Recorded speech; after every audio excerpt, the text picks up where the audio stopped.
So my journey starts in Edinburgh. The stunning castles, fortresses, and old streets really makes you feel like you're going back in time. There's a reason why whenever anyone goes to Scotland, they always go here. The city was full of people, partly because of the annual Fringe Festival, but also because there was a very special band in town. This made for absolute highs in foot traffic for the 2 days that I was here. Cute little face. I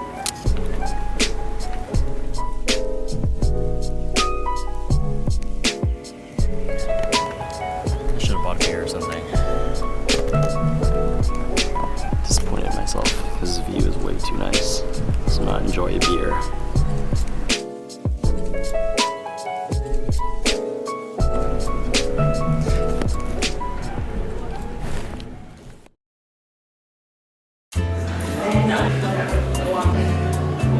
Thank you.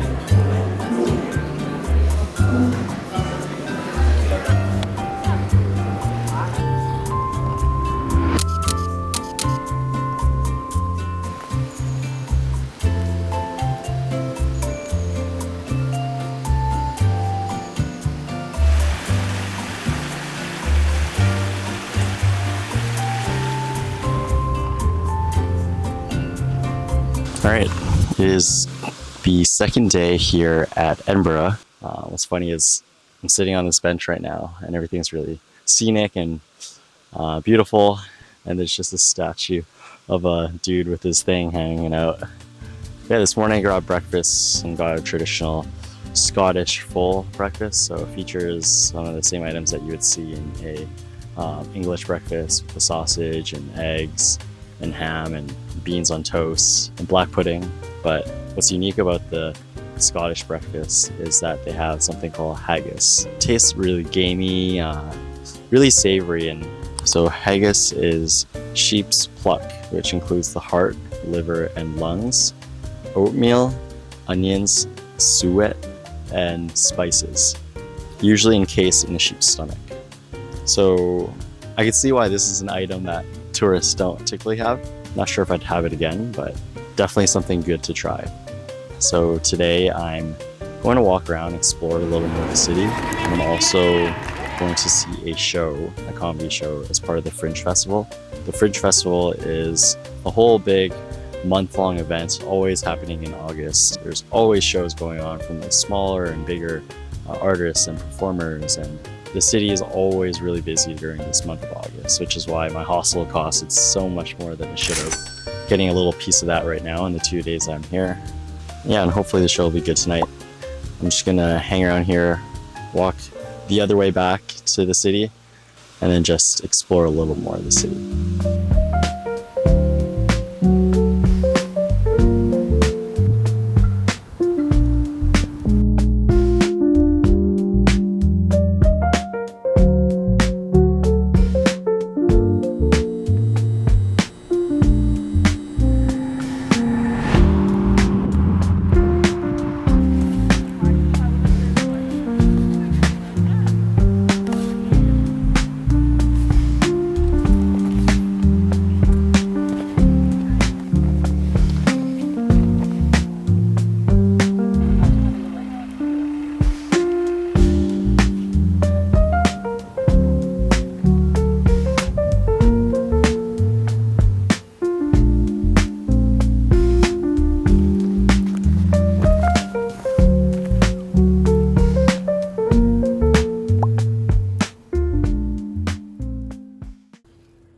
When you travel to the highlands, there's no better way to explore than by car.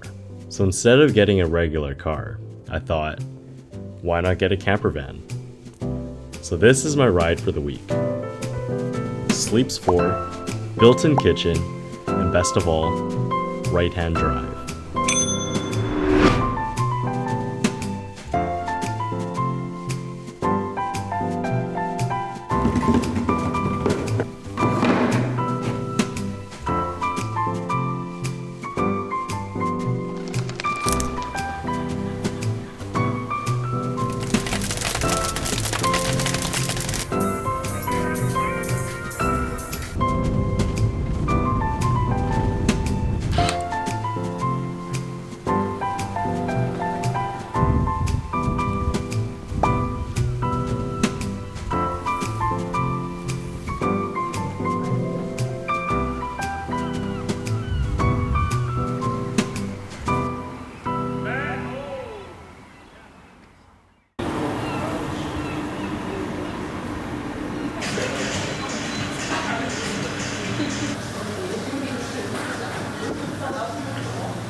stop driving because of these freaking clouds. Look at that.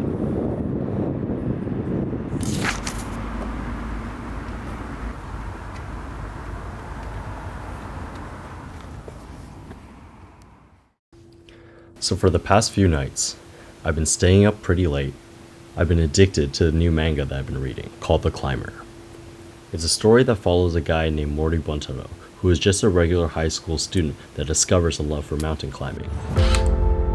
The story follows him as he traverses extreme peaks on incredible journeys that pushes his mind and body to its absolute limits. Well, after reading The Climber for the past week, I got caught in a side quest to visit a climbing gym to see if I could be the next Mori.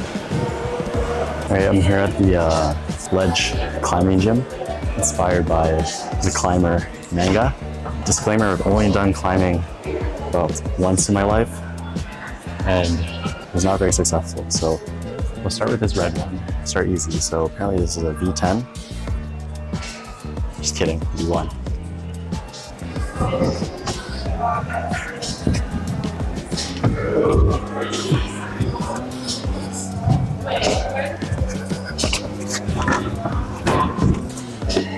Okay, not a bad start. Alright, this purple one should be somewhere between a V2 and 3, I think. Somewhere near the end of the day, I realized that the grading isn't based on the colors of the holes themselves, but the circles next to the starting points. So this whole time when I thought I was doing a V2 or V3, I was actually doing a V4, V5. Explains why I sucked so much at this one. Okay, one more time. One more time. Oh, my fingers just gave out. There's no way.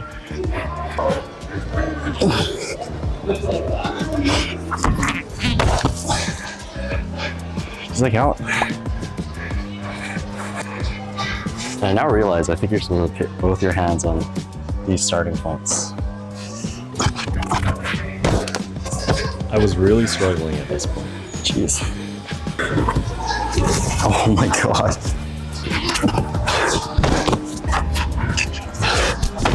But I eventually got the hang of it.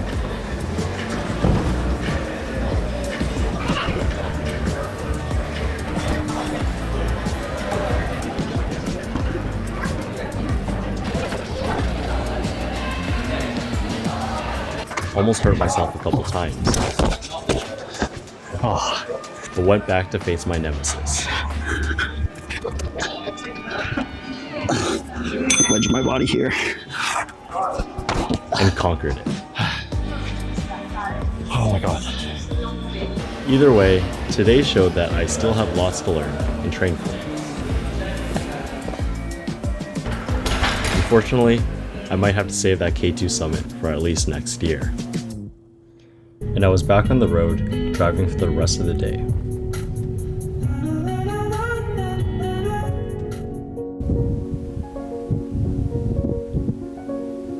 I ended up finding the best campout spot next to the cliffside and watched the sun go down to end the night.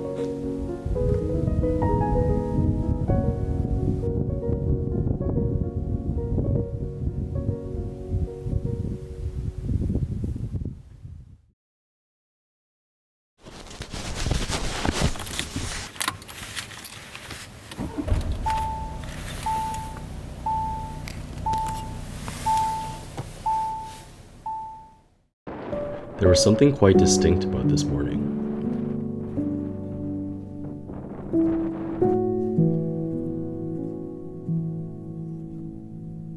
Walking alone along the dark, only hearing the wind and the waves on the coastlines.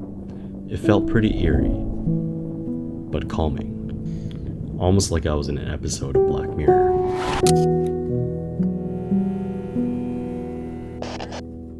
Alright, so we kind of made it. We kind of didn't.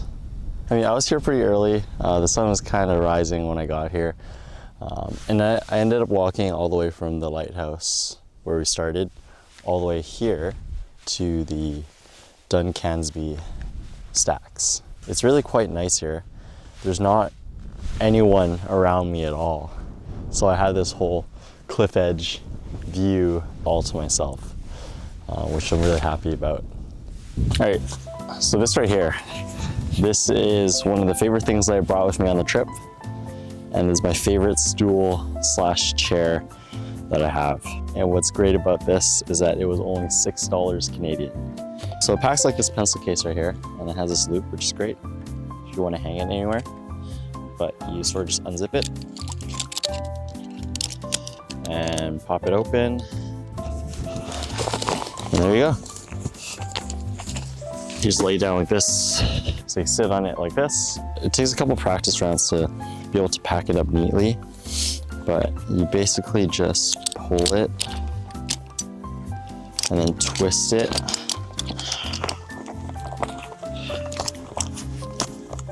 and like that. You just zip it up, and there you go. That's the stool.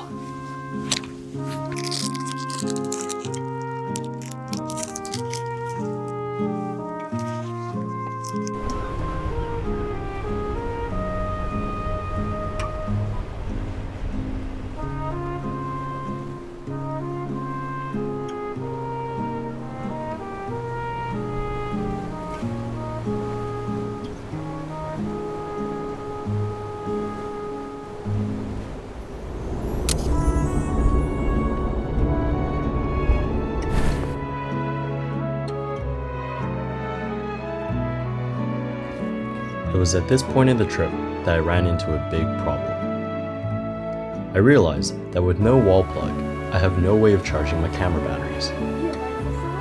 My road trip just started, and I have so much more to film. But I'll leave it at that, because the real highlight of the trip is just about to start.